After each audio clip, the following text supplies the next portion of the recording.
할렐루야. 반갑습니다. 네.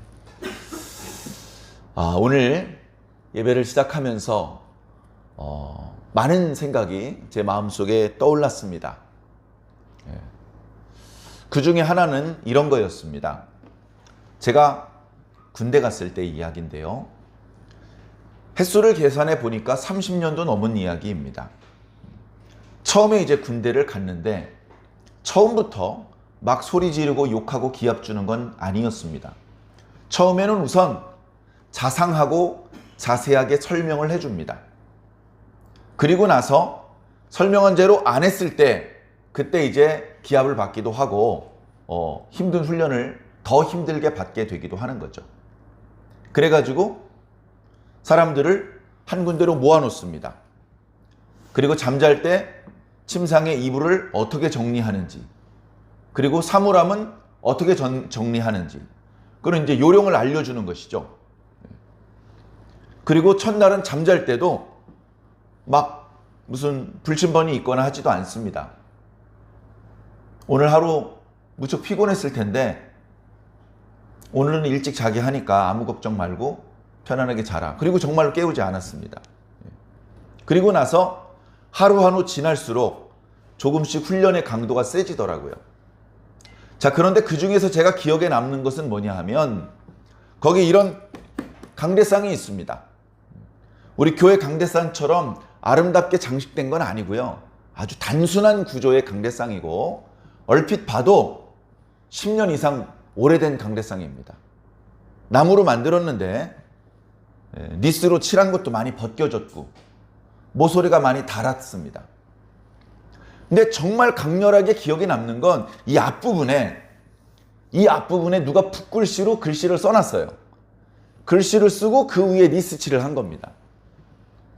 그리고 다른 부분과 달리 그 부분은 리스티를 여러 번 했는지 그래도 좀 상태가 괜찮아요.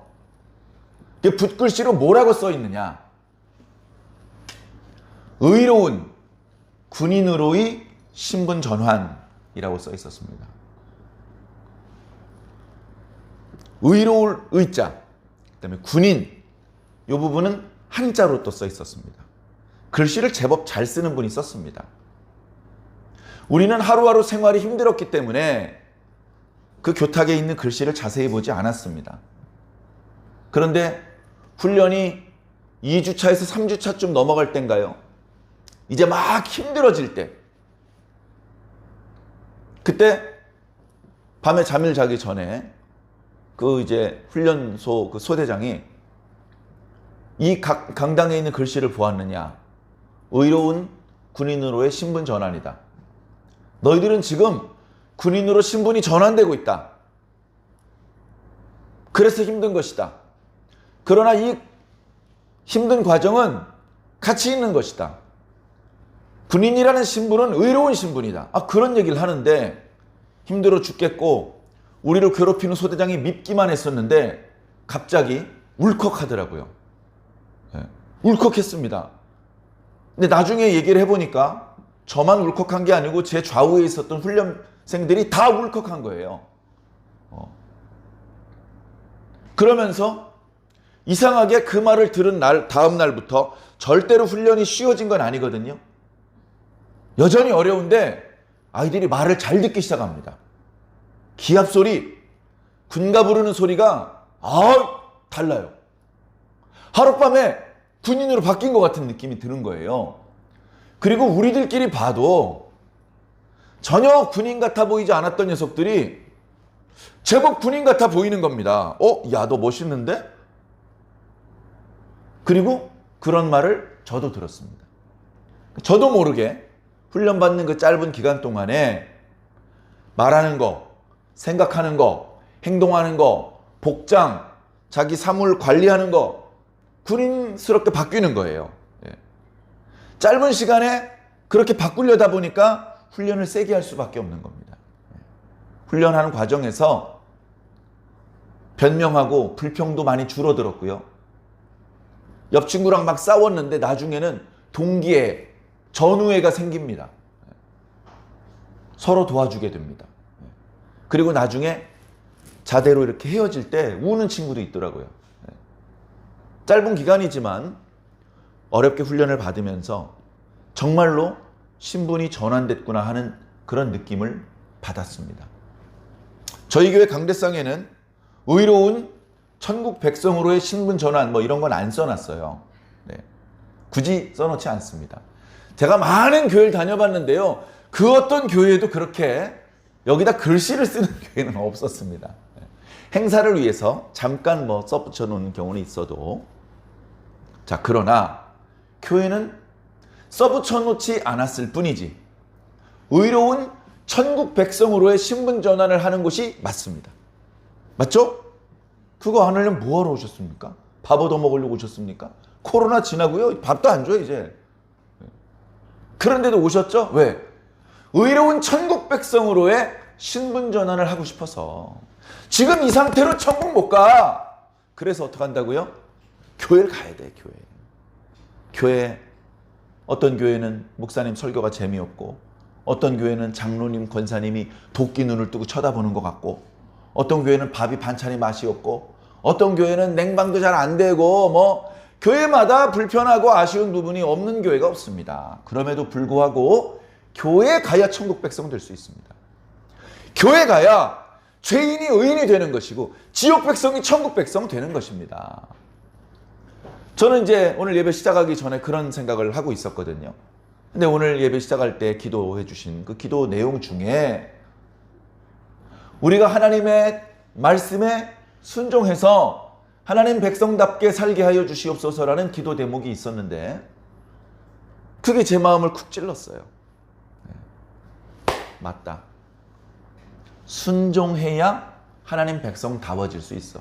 군인인데 짝다리 짚고 휘파람 불고 모자 삐뚤하게 써놓고 상관이 얘기하는데 경례도 안 붙이고 순종도 복종도 안 하면 그게 무슨 군인입니까? 민간인도 그런 민간인이 없죠.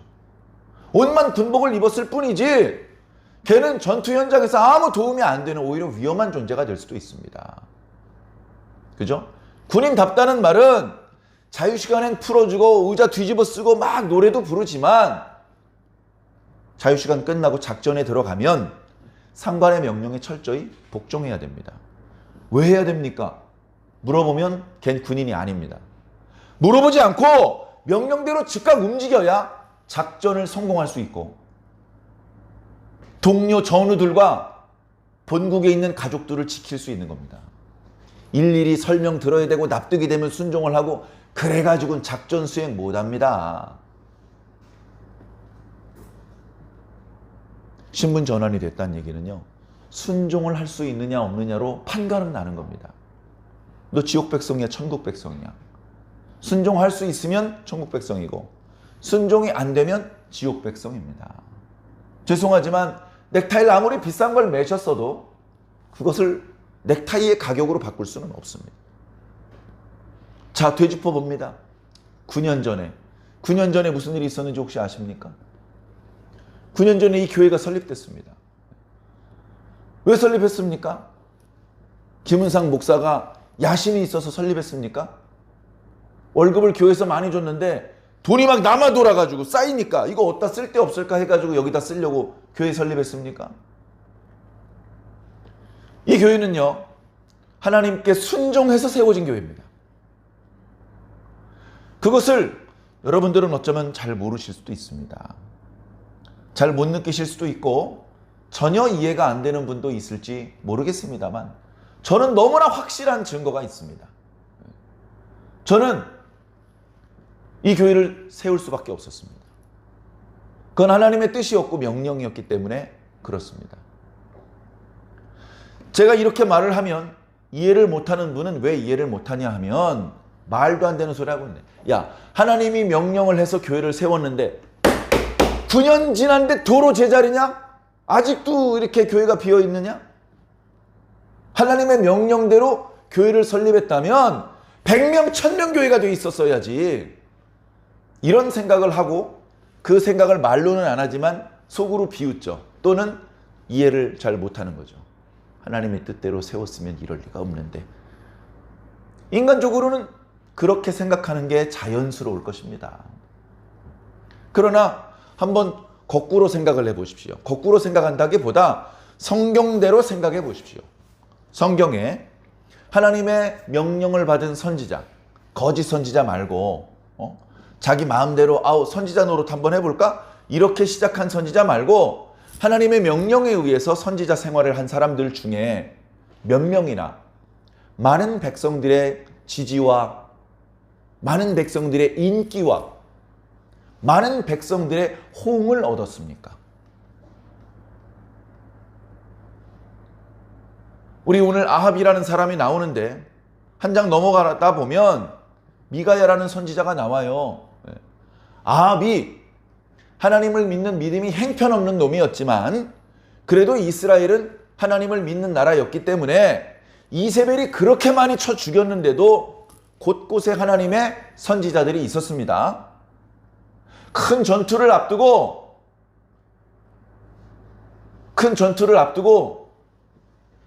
자신의 힘만으로는 부족하다고 생각했던 아합은 남왕국 유다의 여호사밧 왕에게 우리 동맹을 해서 모세 때 여호수아 때 주셨던 땅을 되찾자, 그렇게 얘기를 했습니다. 그래서 여호사밧 왕하고 아합 왕이 연합을 했죠. 근데 남왕국 여호사밧 왕은 아합하고는 비교도 안 되게 하나님께 신실한 왕이었습니다. 그러니까 전투에 앞서서 왕이시여, 기왕이면 선지자에게 좀 이번 전투에 대해서 좀 여쭈어 보고 그리고 출전을 하는 게 어떻겠습니까? 그랬더니 아합 왕이 기다렸다는 듯이 알겠습니다. 여봐라, 선지자들을 모셔오도록 해라. 그랬더니 선지자 수백 명이 들어와요. 웬일이야? 그런데 안타깝게도 그 선지자들은 거짓을 예언하는 선지자들이었습니다. 거짓을 예언하는 선지자. 근데 그 거짓을 예언하는 선지자들의 예언을 듣다가 그래도 영적으로 깨어 있었기 때문에 남왕국 여호사밧 왕은 이스라엘의 선지자가 얘들이 전부 답니까? 그렇게 물어보는 겁니다. 뭔가 깨름직한 것이죠. 이들의 예언이 정말 하나님께로부터 온 예언 같지가 않은 겁니다. 그 이상한 기분은 말로 표현하기가 좀 어렵습니다. 그래서 조심스럽게 선지자들이 이 사람들이 전부 답니까? 이렇게 물어본 겁니다. 그랬더니 아합 왕의 얼굴이 일그러져요. 에이, 왜들 그러십니까? 알았습니다. 여봐라, 미가야 선지자도 데려와라. 미가야 선지자를 데려가는 신하가 미가야 선지자한테 부탁을 합니다. 선지자님, 제발 부탁인데 그냥 이번 전투에 왕이 승전할 거라고 좀 예언해 주십시오. 제발 부탁입니다. 무슨 말입니까? 그동안 예언했던 수백 명의 선지자들도 미리 금 일봉을 받고 어떤 내용으로 예언할지 지시를 받고 예언한 거예요. 네? 거짓말을 예언하는 그런 선지자들이 된 겁니다. 그래서 똑같은 방법으로 미가야에게 얘기를 했습니다. 미가야가 와서 처음에는 뭐라 그럽니까? 예, 왕이시여 승전할 것입니다. 그랬더니 아합 왕이, 야, 내가 몇 번 부탁해야 제대로 예언을 할래. 다시 해, 다시 예언을 하라고 했더니 전쟁에서 혹독하게 패할 것을 예언을 합니다. 그랬더니 옆에 있는 선지자 중에 시드기야라는 선지자가 와가지고 미가야 선지자 뺨을 칩니다. 야, 임마, 어젯밤에 하나님께서 나한테 예언하셨는데 언제 또 너한테 또 다르게 예언하셨냐? 시비를 거는 거죠. 그러나 어떻게 됩니까? 하나님의 뜻은 참 선지자에게 보여주시고 들려주신 그대로 이루어지는 겁니다. 결국 하나님의 말씀대로 다 이루어졌습니다. 그것이 이제 역사가 증언하고 있는, 성경이 말씀하고 있는 하나님의 뜻입니다. 자, 그래서 뭐냐 하면 우리는 기회가 있을 때 순종해야 됩니다. 기회가 있을 때 순종해야 돼요.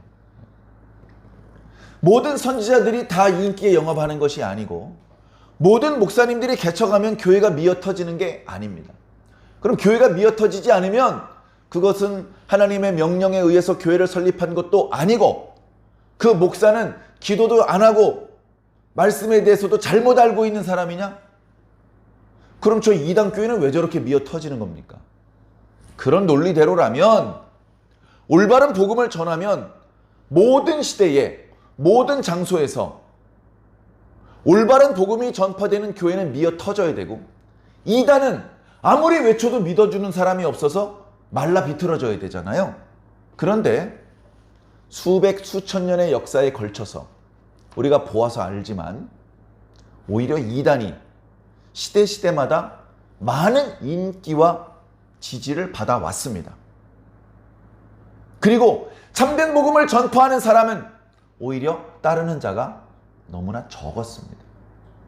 그렇기 때문에 저 불신자들과 똑같은 가치관에 따라서 따르는 사람의 숫자를 보고 인도자를 판단하지 않으시기를 간곡히 부탁을 드립니다.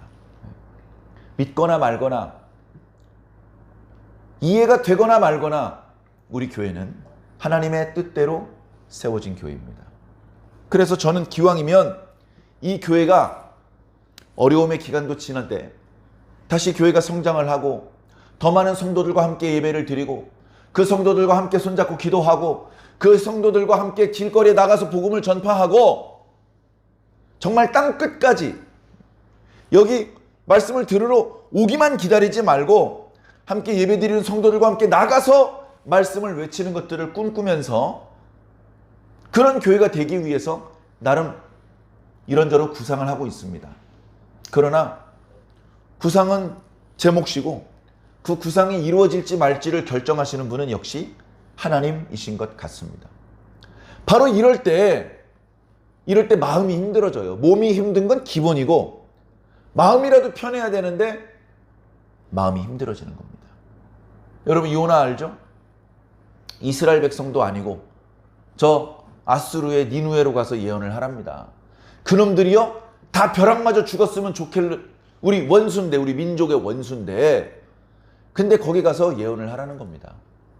그 예언을 하나님 말씀하신 대로 예언을 선포하고 그 예언을 니누의 백성들이 믿었다가는 하나님께서 그들의 죄를 용서하시고 그들을 살려주실 텐데 예언하기 싫은 거예요. 그래서 다시스로 가는 배를 탄 겁니다. 그러나 사람이 어떻게 하나님을 이깁니까? 결국 하나님의 뜻대로 니누에로 갔죠. 니누에로 가서 거기서 성의 없이 말씀을 전했습니다. 성의 없이 전했다는 뜻은 뭐냐 하면 진심으로 그들이 자신의 말을 믿고 회개하기를 바라지 않는 마음으로 너희들이 회개하지 않으면 하나님의 심판이 있을 것이다. 이놈들 회개하면 안 되는데 속마음으로는 이놈들 회개하면 안 되는데 하나님의 심판으로 다 죽어야 되는데 이런 마음으로 말씀을 전하는데 도시가 워낙 크다 보니까 여러 날 돌아다니면서 복음을 전했습니다. 그리고 나서 이제 이놈들이 회개했겠어. 이방인들이 이스라엘 백성도 안 하는 회개를 이방인이 어떻게 해? 해가지고 니누의 도성이 잘 내려다 보이는 산 언덕에 앉아서 하나님께서 심판하는 거 이제 구경하려고 거기 앉아 있습니다. 여러분 참고로요. 하나님께서 심판하는 것은 사람이 구경할 수 없습니다. 사람이 구경할 수 없어요. 사람이 구경할 수 없습니다. 소돔성에 불타는 거 구경하다 뭐가 됐죠? 소금 기둥 되지 않았습니까? 구경할 수 없는 거는 구경 안 하면 됩니다.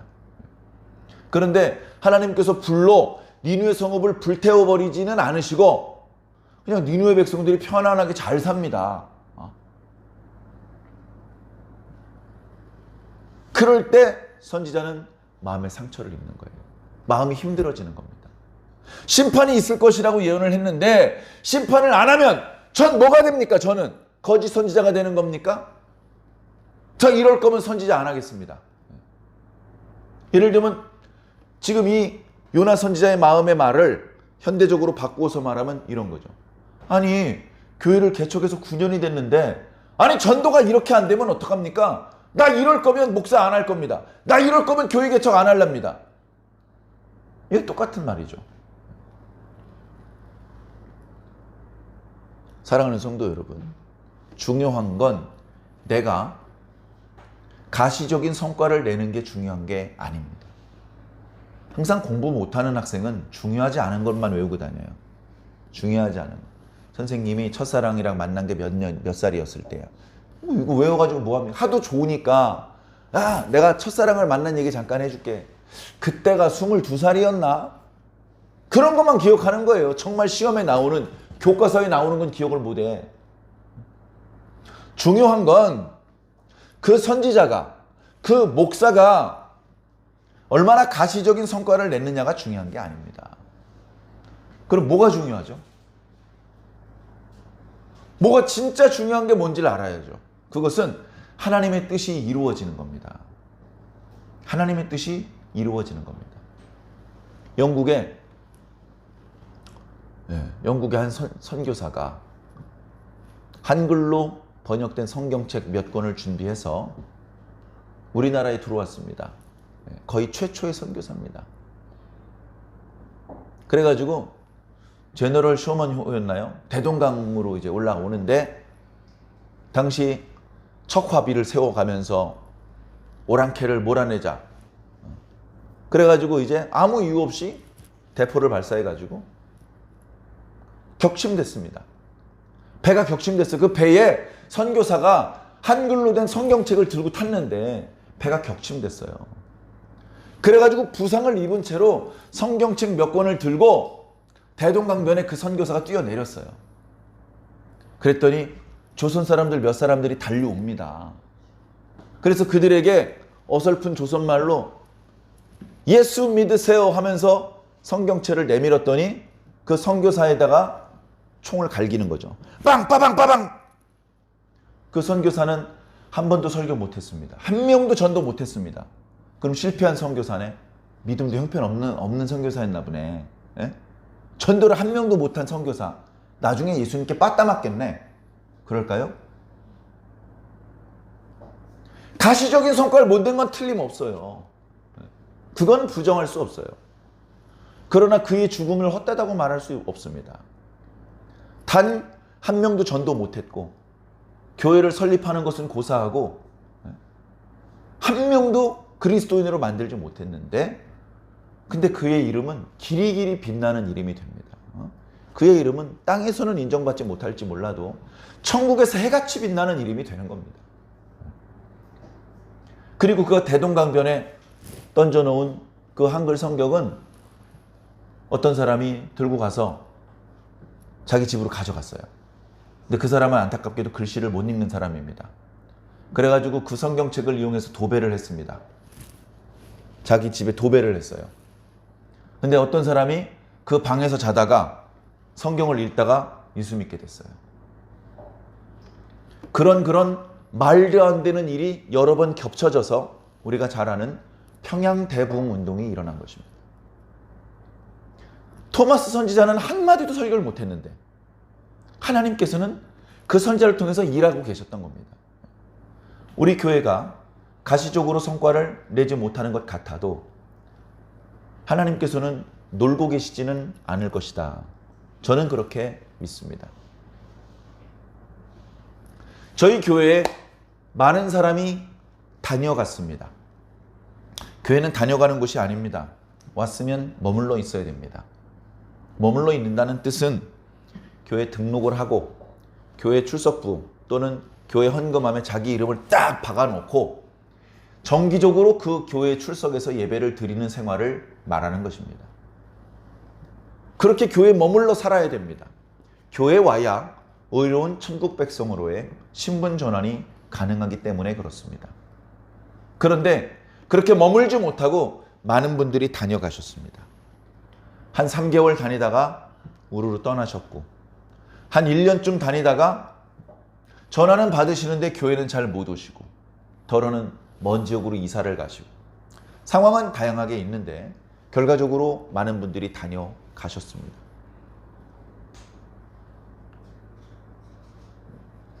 저는 그렇게 생각합니다. 하나님께서 그분들에게 기회를 주셨다고 생각합니다. 기회를 주신 겁니다. 여러분, 천국 백성이 되려면 하나님의 백성다운 사람이 되려면 순종해야 되잖아요. 순종을 하고 싶어도 못하는 사람들이 있어요. 하나님의 말씀을 들어본 적이 없는데 어떻게 순종을 해요? 명령을 주셔야 순종을 하든 불순종을 하든 할 거 아닙니까? 명령을 들어본 적도 없으면 순종을 못 하잖아요. 그러니까 저 교회 바깥에 있는 사람은 불순종도 아니야. 그냥 불신이지, 불신. 근데 여기 일단 들어온 적이 있는 사람들은 말씀을 들었기 때문에 순종하는 사람과 불순종하는 사람으로 구별될 수밖에 없습니다. 중간은 없더라고요. 구별돼 버립니다. 구별. 순종하는 사람은 의로운 천국 백성으로 신분 전환이 된 사람이고, 불순종하는 사람은 그게 안 된 사람이죠. 기회를 주는 겁니다. 천국 백성이 될 수 있는 기회, 순종할 수 있는 기회를 주셨습니다. 하나님께서 자비가 많으신 분이에요. 그렇게 말하면 멋있어서 드리는 말씀이 아니고 성경에 그런 증거가 차고 넘칩니다. 하나님께서는 의인에게 기회를 주실까요? 안 주실까요? 당연히 주시죠. 당연히 주십니다. 악인에게도 기회를 주시는 분인데 의인에게 기회를 안 주시겠습니까? 악인에게도 기회를 주신단 말이에요. 하나님께서 다윗에게 기회 주셨던 것처럼 사울에게도 기회를 주셨었어요. 솔로몬에게도 많은 기회가 있었습니다. 르호보암에게도 기회가 있었잖아요. 우리가 그동안 말씀 묵상해서 다 아시죠? 이 아하방, 유다와 이스라엘을 통틀어 최고로 악한 왕으로 분류할 수 있는 이 아하방도 하나님께 기회를 얻었었어요. 근데 문제는 뭐냐 하면 천국 백성들은 기회를 살리고 지옥 백성들은 기회를 줘도 살리지 못하는 특징이 있습니다. 하나님께서 사울에게 기회를 한 번만 주셨습니까? 여러 번 주셨어요. 여러 번. 근데 반복적으로 그는 하나님을 실망시켜드렸습니다. 솔로몬에게 기회를 딱 한 번 주셨을까요? 그거 어겨가지고 저주하신 걸까요? 아니라니까요. 우리들에게도 날마다 기회를 주고 계십니다. 잠깐인 것 같지만 저희 교회 다녀가신 분들에게도 하나님께서는 기회를 주셨습니다. 그 기회를 살린 사람은 이 교회가 됐든 또 다른 교회가 됐든 계속해서 신앙생활을 잘하고 있을 것입니다. 저희 교회를 떠나서 다른 교회 갔다고 하나님의 기회를 차버린 거로 생각하시면 안 됩니다. 넓은 의미에서 하나님, 예수님, 성령님이 오직 한 분이시기 때문에 우리 교회가 아니더라도 이단이 아니라면 다른 교회에 등록해서 신앙생활 잘하면 그러면 성공한 것입니다. 그러면 의로운 천국 백성으로의 신분 전환이 가능합니다. 그런데 우리 교회 나오다가 안 나와. 다른 교회를 가는 것도 아니야. 이런 상태가 된다면 안타깝게도 그분은 기회를 날려버린 게 되는 것입니다. 저는 우리 교회의 설립 목적이 사람들에게 기회를 주는 것이라고 생각을 합니다. 기회를 드리는 겁니다. 기회를 드릴 때 말씀을 잘 들으시고 말씀을 잘 순종하시기 바랍니다. 군대와 마찬가지로 순종은 그 말씀의 내용을 충분히 납득했을 때 시작하는 게 아닙니다. 그때는 이미 늦어요. 순종은 언제 해야 되냐면 듣자마자 행동에 옮겼을 때 순종으로 하나님께 인정받는 겁니다. 충분히 납득된 다음에 행동에 옮기면 그것은 순종으로 인정받지 못합니다. 사랑하는 성도 여러분, 그렇기 때문에 우리가 계속해서 전도해야 되고 기도해야 되고 봉사해야 되고 우리 완주 중앙교회가 자립교회, 중견교회, 가능하다면 대형교회로 성장할 수 있도록 최선의 노력을 다해야 되지만 그 속도가 조금 더디다고 뭐 문제 있는 거 아니야? 이렇게 생각하지는 않으시기를 부탁드립니다. 물론 그 과정에서 혹시 저나 우리 먼저 부름받은 성도들의 소홀함이 있는 것 때문에 성장이 더딘 것이라면 그러면 안 됩니다. 그렇기 때문에 항상 정신을 똑바로 차리고 날마다 거울을 봐야죠. 내가 지금 잘하고 있나? 최선을 다하고 있나?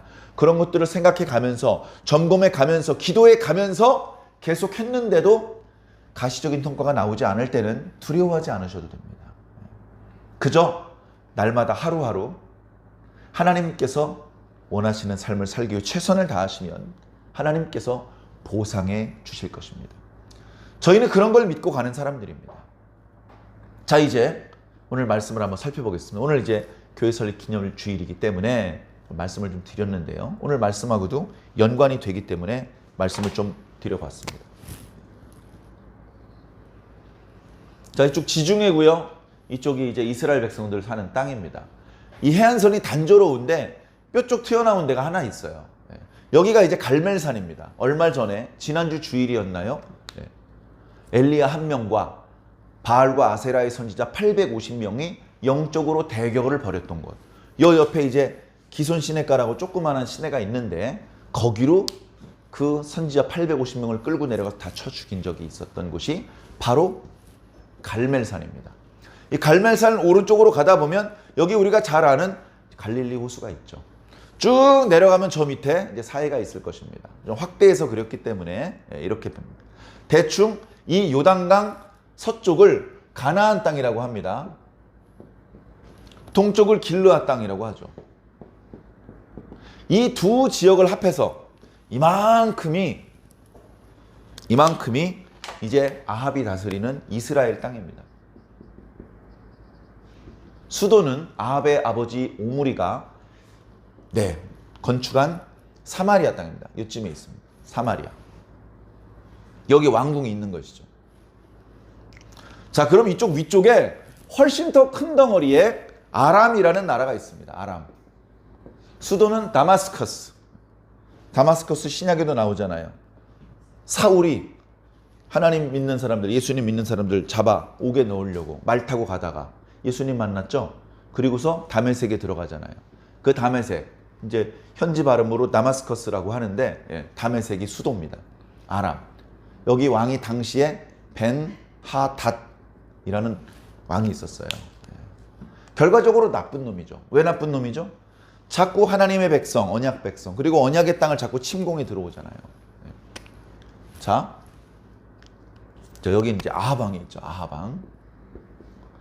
자, 이쪽에 보면, 자, 이렇게 큰 나라는 아니지만 해안가 쪽에 두로와 시돈, 도시국가가 있어요. 시돈. 두로와 시돈이라는 도시국가가 있어요. 여기 옛날에 다윗과 솔로몬의 시대에는 히람이라는 사람이 살았고, 그때는 그 나라가 그렇게 우상 숭배로 문제를 일으키는 나라가 아니었으며 다윗과 솔로몬과 동맹을 맺었던 아주 사이가 좋은 그런 나라였는데 그 나라를 엣바알이라는 사람이 와가지고 다 죽이고서 그 나라를 차지했어요. 그리고서 바알이 창궐하는 우상 숭배의 나라를 만들었고, 그리고 그 나라로부터 이스라엘로 시집 온 여자가 있었는데 그 여자가 바로 이세벨입니다. 이세벨. 그러니까 이스라엘하고 시돈은 동맹관계죠. 왜냐하면 옛날에 아사 왕 때 남왕국 유다하고 아람하고 동맹을 맺어버리는 관계로 바하사 왕 때 유다를 공격하려고 했는데 당할 수가 없을 것 같으니까 뇌물을 아람에게 보내가지고 이스라엘의 후방을 공격해달라고 그랬어요. 그러니까 바하사가 유다를 공격하려다가 다시 후퇴를 했죠. 그러니까 이스라엘 입장에서는 야, 이거 큰일 났다. 유다하고는 항상 싸움이 있고 아람은 유다랑 동맹을 했고, 아이고 이거 정치적으로 외교적으로 고립이 됐네. 그러니까 시돈하고 동맹을 맺을 수밖에 없는 거죠. 그렇게 된 건데 인간적으로는 지혜롭게 처신한 것이지만 영적으로는 하나님 앞에 너무나 큰 범죄를 저지르고 있었던 것입니다. 자, 아람 왕이 이스라엘을 공격합니다. 자, 이것도 역사적으로 보면 아람이 동서남북 다른 데로 안 가고 이스라엘을 공격한 이유가 있는데, 다른 나라는 아람이랑 다 동맹을 맺었어요. 이스라엘만 아람에게 동맹을 안 맺어. 와가지고 아이고 베나다 형님하고 머리 한번 숙여주면 되는데 그걸 안 하는 거예요. 안 하는데 이 아람은 아람대로 어떤 문제가 있었냐면, 이 아람 북동쪽에 더 멀리 올라가면 우리가 잘 아는 유프라테스 티그리스 강이 있는데 그쪽 상류에 조금 전에 말씀드렸던 니누에라는 도시에서 아수라라는 나라가 이제 제국으로 커지고 있었어요. 요나 선지자가 예언했을 때는 이미 큰 나라였을 때고, 지금은 아직 그 아수라라는 나라가 조그만 나라에서 막 커지고 있는 거야. 근데 세력이 엄청나게 강력해서 이 아람의 후방을 자꾸 공격을 하는 거야. 아람의 후방을 공격을 하는 거야. 그러니까 이 아람 입장에선 아수르를 제외한 나머지 모든 나라들을 제압을 해야 돼. 동맹관계를 형성해 놔야 되고, 만약에 아수르와 전쟁이 벌어지면 모든 나라의 힘을 총동원해서 그걸 막아내야 되는 거예요. 그러니까 우선 이 쪼무레기 이스라엘부터 굴복을 시켜야 되는 것이죠. 그래가지고 전투를 합니다. 전투를 하는데, 자, 처음에는요, 다른 데 전투하지 않고 사마리아로 포위를 해버렸어요. 사마리아를 포위해버렸어요. 순식간에. 우리 얼마 전에 고려 거란 전쟁 뭐 드라마로도 보지 않았습니까? 성읍을 하나씩 격파해서 고구려 땅을 차지하는 방법도 있는데 기병으로 말을 타고 순식간에 개경으로 와서 개경을 포위하고 고려의 왕을 탁 잡으면 순식간에 고려 전국을 차지하는 게 되니까 말 타고 쭈르륵 들어와가지고 개경을 포위했었잖아요.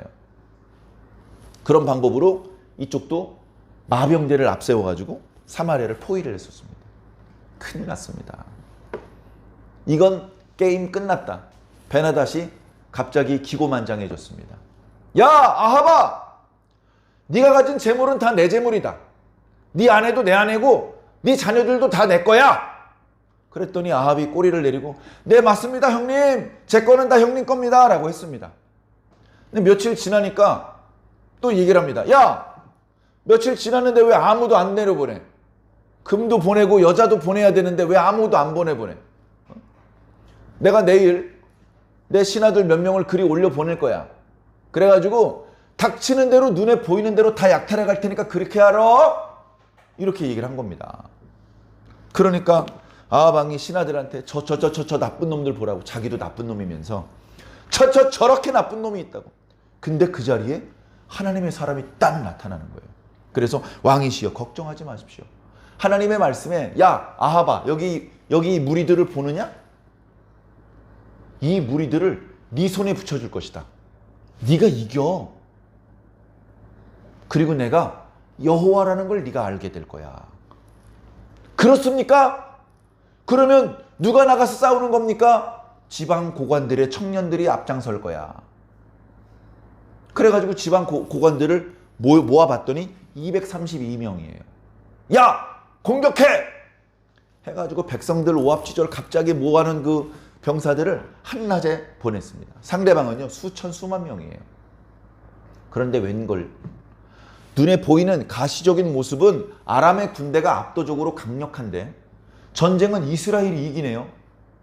막 다 쳐 죽이는 거예요. 이 아람 왕은 당연히 이길 거라고 생각하고 함께 출전한 다른 분봉 왕들하고 술 마시고 있어요. 그런데 보니까 자기 병사들이 다 죽었어요. 자기를 지켜줄 병사도 얼마 없어. 얼른 말에 올라서 따가닥 아람으로 도망쳐 온 거예요. 와가지고는 얘기를 합니다. 왕이시여 상심하지 마십시오. 이번 전투에 우리가 패전한 이유는 이스라엘의 신이 산의 신이기 때문에 그렇습니다. 산에서 싸우지 않고 평지에서 싸웠더라면 우리가 이겼을 텐데 우리가 적들의 신이 산의 신이라는 것을 모르고 있었습니다. 그러니 아무 걱정 마시고 병력을 보충하시고 말들의 숫자를 보충하셔서 내년에 다시 공격하면, 내년에 공격할 때는 평지에서 싸우면 그러면 우리가 대승을 거둘 게 될 것입니다. 그래가지고 전쟁을 준비를 합니다. 이스라엘 쪽에서는 아까 승리를 예언했던 하나님의 사람이 또 예언을 합니다. 내년 이맘때 아람은 또 쳐들어올 것입니다. 그러니 왕께서는 방심하지 마시고 준비를 하십시오. 그래 그 다음에 준비를 했는데 그 다음에는 여기까지 못 들어와요. 방비가 돼 있어요. 국경 지역에서 맞부닥친 거예요. 아벡이라는 곳까지 아람 군대가 쳐들어왔습니다. 그러니까 어떻게 해요? 이스라엘도 병사들을 모아서 아벡으로 진군을 했죠. 골짜기 하나를 사이에 두고 양쪽에서 대치 중입니다. 야, 근데 그 대치하고 있는 모양을 보니까 이스라엘 백성은 조그만한 염소 2대, 아람의 군대는 지면에 저쪽 끝부터 이쪽 끝까지 꽉 차 있습니다. 이번에도 졌다. 벌써부터 아합의 이빨이 흔들리고 병사들의 무릎이 떨리기 시작을 합니다. 근데 그때 또 다른 선지자가 등장을 합니다. 아합아! 여기 이놈들이 뭐라고 하는지 아느냐? 이놈들이 말하기를 이스라엘의 신은 산의 신이고 자기들의 신은 평지의 신이라고 말한다. 그래서 평지에서 싸면 이길 거라고 하는구나.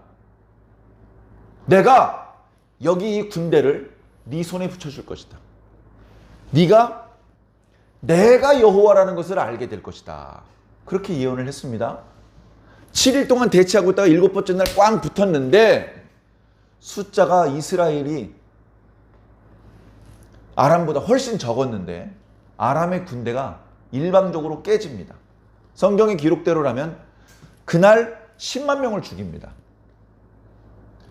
아람의 군대가 깜짝 놀랐어요. 그래가지고 이대로 평지에서 계속 싸우면 전멸할 것 같으니까 아벡 성 안으로 들어갔습니다. 성 안으로. 성 안에서 수성전을 하겠다는 거죠. 예? 근데 성벽이 무너지네. 성벽이 무너지는데 이스라엘 쪽으로 무너지지 않고 아람 군대 쪽으로 무너져가지고 2만 7천 명이 또 죽었어요. 이제 왕을 지킬 군사가 없어. 그래가지고 골방에 숨습니다. 골방에 숨어 있자마자 금방 발각될 것 같아.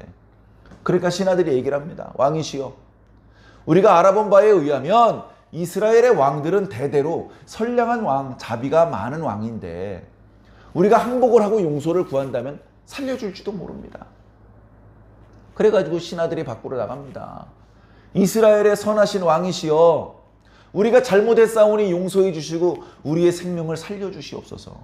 그랬더니 아합이 뭐라 그럽니까? 야, 니네 왕 베나닷이 아직도 살아계시냐? 그는 나의 형제니라. 형제라고?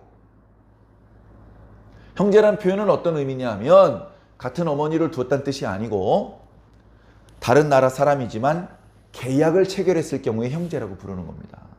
그래가지고 이거 좋은 신호라고 생각을 하고, 예, 맞습니다. 베나닷은 당신의 형제입니다. 그래, 그를 모셔오도록 해라.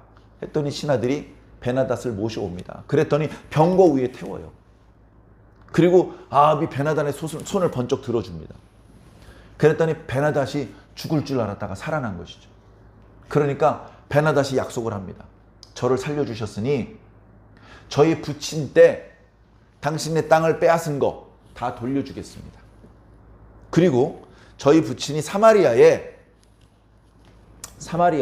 아람 거리를 만들었던 것처럼 다메섹에 오셔서 당신을 위해서 거리를 만드십시오.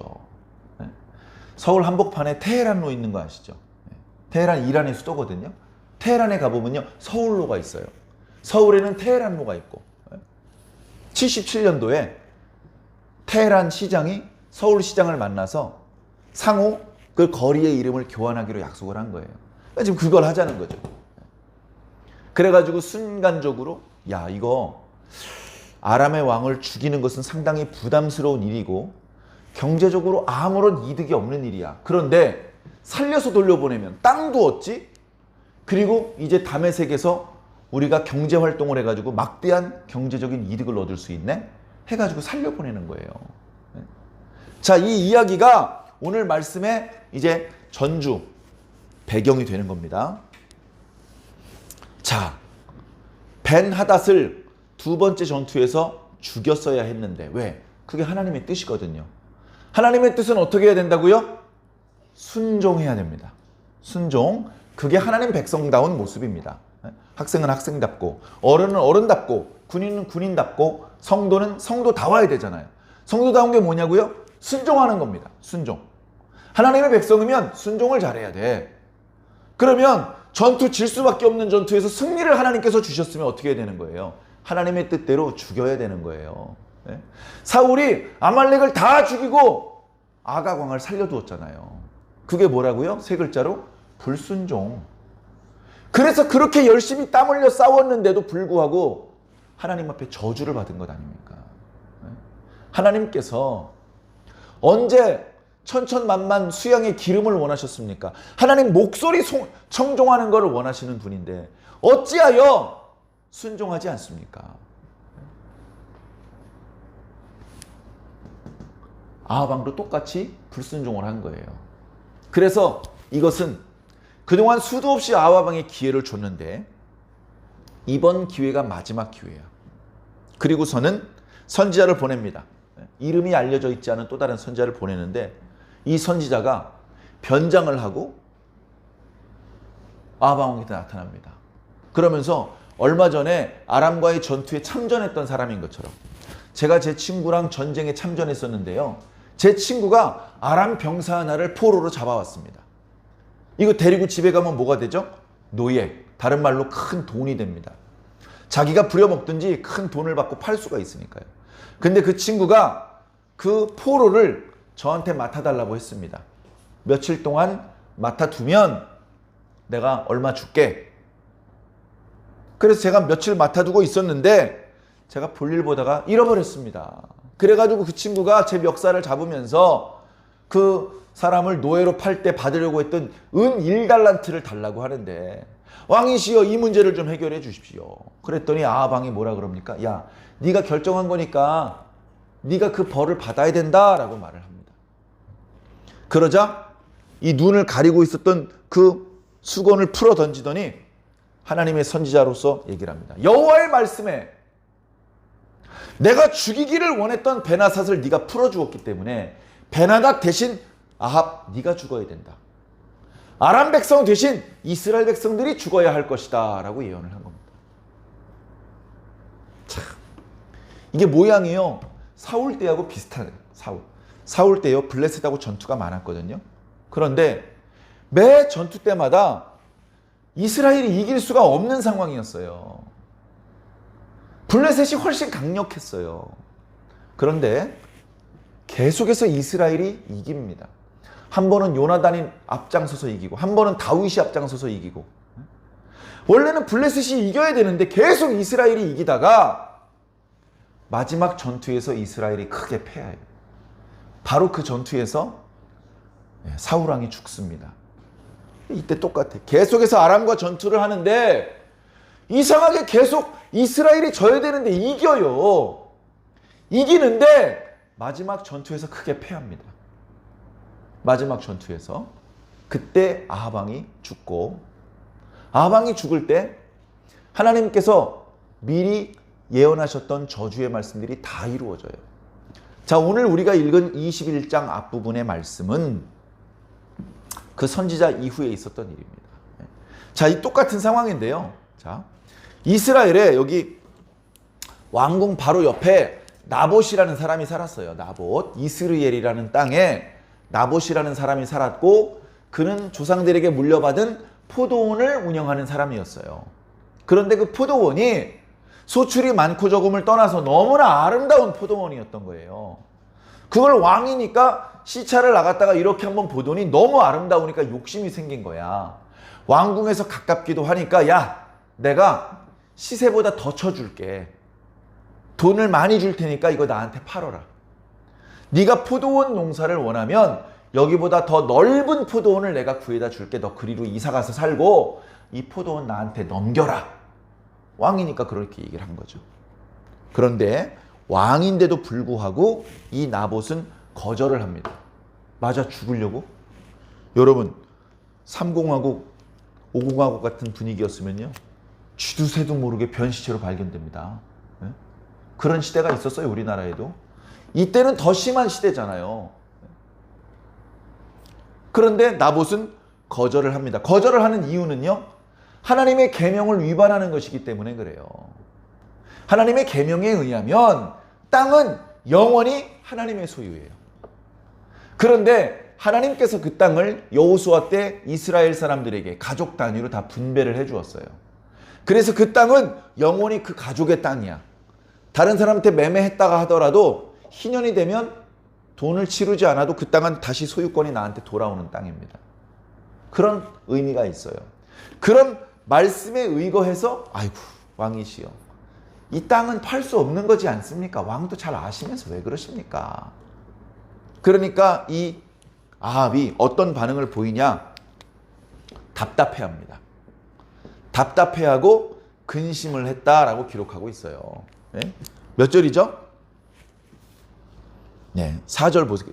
이스라엘 사람 나봇이 아합에게 대답하여 이르기를 내 조상의 유산을 왕에게 물려줄 수 없다 하므로 아합이 근심하고 답답하여졌다라고 말씀하고 있습니다. 근데 이 표현을요 제가 얼마 전에 봤어요. 언제 봤냐면요 토요일 날 봤어요. 토요일 날 어저께. 바로 토요일 날 묵상했던 말씀을 봅시다. 43절 20장 43절이요.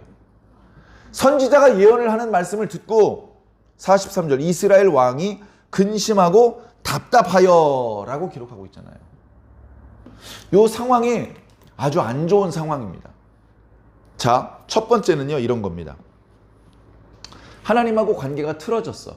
그러니까 마음의 상태가 어떻게 됐냐 하면 근심하고 답답하게 됐다는 거예요. 네? 근데 지금은요, 누구랑 관계가 틀어졌냐면 이웃들하고 관계가 틀어졌어요. 그러니까 마음이 어떻게 됐다고요? 근심하고 답답하게 된 겁니다. 자, 근심스러워하고 답답해하는 마음은 성도다운 마음이 아닙니다. 천국 백성의 모습이 아닙니다. 그런데 지금 아합은 답답하고 근심하게 됐어요. 하나님 앞에 저주를 듣게 됐던 것은 불순종했기 때문입니다. 그 저주를 들었으면 뭘 해야 되죠? 원래는 회개를 해야 되죠. 회개가 뭡니까? 하나님, 제가 죄를 지었습니다. 자신의 죄를 정확히 인식하고 인정하고 하나님께 용서를 구해야 되죠. 언제까지? 이제 그만해도 된다라고 할 때까지. 그때까지 회개해야 되는데 아합은 회도 하지 않는 거예요. 그냥 답답하고 근심만 합니다. 이웃들하고 관계가 생겼어요. 그러면 욕심을 버려야지. 왜? 자기의 욕심을 뛰어넘는 하나님의 율법을 지켜야죠. 그런데 율법을 어겨서라도 이 땅을 차지하고 싶은 거예요. 밥을 안 먹으니까 이세벨, 시돈 사람 이세벨이 왕이시여 왜 식사를 안 하십니까? 남편이 밥을 안 먹으니 걱정을 하는 거죠. 그랬더니 쭉 얘기를 합니다. 당신 이 나라 왕 맞아? 그냥 콱 뺏어버리면 되지. 참, 내가 알아서 뺏어다 줄 테니까 식사하시오. 해가지고서는 왕의 이름으로 편지를 쓰고 왕의 도장을 찍어버려요. 누가 왕인지를 모르겠어요. 지금 상황이. 이 아합은 핫바지 같아. 핫바지. 진짜 왕은 이세벨인 것 같아. 그래가지고 편지를 이 나봇이 사는 성의 성읍 장로들한테 보냅니다. 그건 뭐냐 하면요, 나봇에게 없는 죄를 뒤집어 씌워가지고 나봇을 쳐 죽이라는 겁니다. 그래가지고요, 이 사람들이 이세벨의 그 권세를 이길 수가 없잖아요. 거짓 증인들을 만들어가지고 나봇을 돌로 쳐 죽입니다. 순식간에 그 포도원은 주인 없는 땅이 돼버렸어요. 그래가지고 돌아와가지고 왕이시여, 그 나봇의 포도원을 차지하러 내려가십시오. 그거 이제 왕 겁니다. 아니 그거 안 되잖아. 그러면 나봇은 이미 죽었어요. 그래가지고 그 포도원을 차지하러 내려갑니다. 이어지는 말씀에 보면요, 신이 나가지고 이 아합이요, 그냥 확 두려워했다가 확 신났다가 우울했다가 또 신났다가 무슨 어린 애기 같아. 그래가지고 나봇이 거절할 때는 풀이 죽어가지고 침대에 누워서 나 밥 안 먹어. 어린애들 밥 안 먹는다고 투정 부리는 것처럼. 그러다가 이제 그 땅을 차지한다는 신이 나가지고 덩실거리면서 그 포도원으로 내려갑니다. 그때 한동안 이름이 등장하지 않았던 엘리야 선지자가 등장을 하죠. 그 이야기는 내일 새벽 예배 때 자세히 말씀드리기로 하고, 자, 오늘 말씀에 우리는 하나님의 말씀에 순종해야 됩니다. 순종. 하나님께서는 기회를 주셔요. 어떤 기회? 순종할 수 있는 기회를 주신다고요. 그 기회를 살리면 좀 죄를 지었더라도 용서받을 수 있는 기회가 생깁니다. 다시 하나님과의 관계를 회복할 수 있는 기회가 생깁니다. 다시 천국 백성으로 신분이 전환될 수 있는 기회가 생깁니다. 그런데 끝끝내 불순종하면 그는 참혹한 저주를 당할 수밖에 없습니다. 왕의 권세가 지엄함에도 불구하고 감히 그 왕명을 거스리고 내가 비참한 최후를 맞이하더라도 나는 끝까지 하나님의 계명을 지키겠다라고 하면서 아합왕의 왕권에 저항한 사람이 있었으니 그 사람이 바로 나봇입니다. 잠깐 등장했다 사라지는 이름이죠.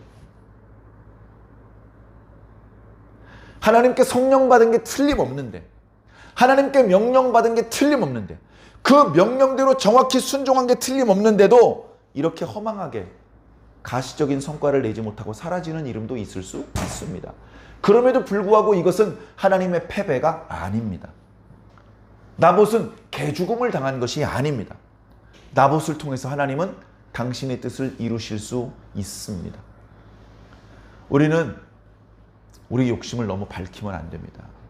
하나님을 믿고 하나님 안에서 복을 받길 원한다면서 아합처럼 욕심을 밝히는 사람들이 우리 주변에 너무나도 많습니다.